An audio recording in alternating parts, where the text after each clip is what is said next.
যে আমি বক্তৃতা দিলেই আমাদের কিছু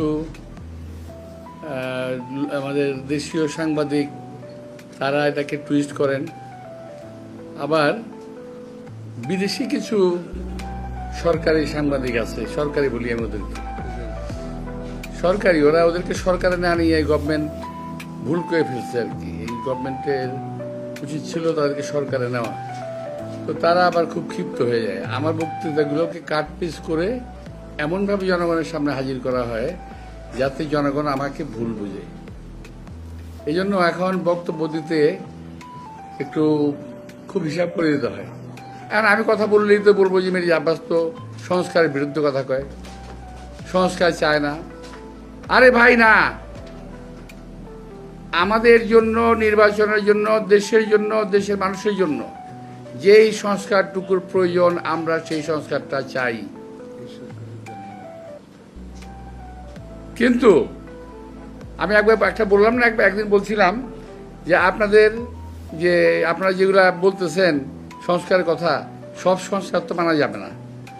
এই কথাটাকে টুইস্ট করে আমাদের কয়েকজন বিদেশে অবস্থানরত তথাকথিত সাংবাদিক টুইস্ট করে এমনভাবে বলল বিএনপি সংস্কার চায় না, মির্জা আব্বাস সংস্কার চায় না।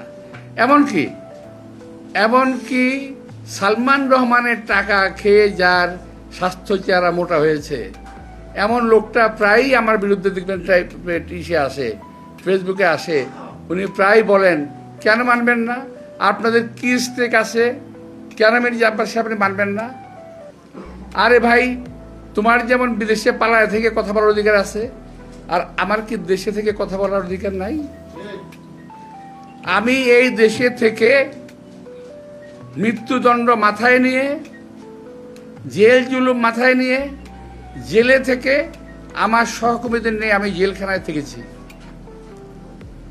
এই দেশেই আছি, পালিয়ে যাই নাই। আপনারা তো পালায় গিয়ে লম্বা লম্বা কথা বলতেছেন, আপনারা তো জীবনে কোনদিন দেশে আসবেন না। শোনেন, আমি আপনাদের উদ্দেশ্যে বলতে চাই, যারা ভাই আমার বাইরে আছেন, যারা বিশেষ করে এই যে ইউটিউবার যারা আছেন, আপনারা যারা আছেন, আপনাদের প্রতি সম্মান রেখেই বলতে চাই, ভাই আমরা রাজনীতি ছেড়ে দেবো, আপনারা একটু দেশে আসেন। আপনাদের অনেক জ্ঞান, আপনাদের অনেক বুদ্ধি, আপনাদের জ্ঞান বুদ্ধি আমাদের অনেক প্রয়োজন। আপনারা দয়া করে দেশে আসেন, বুদ্ধি দেন, কথা বলেন, কাজ করেন, মেনে নেব। আমরা রাজনীতি করবো না, আপনারা আসেন না, দেশে আসবেন না, আবার টিটকের মেলা কথা বলবেন, সমালোচনা করবেন, জাত গোষ্ঠী উদ্ধার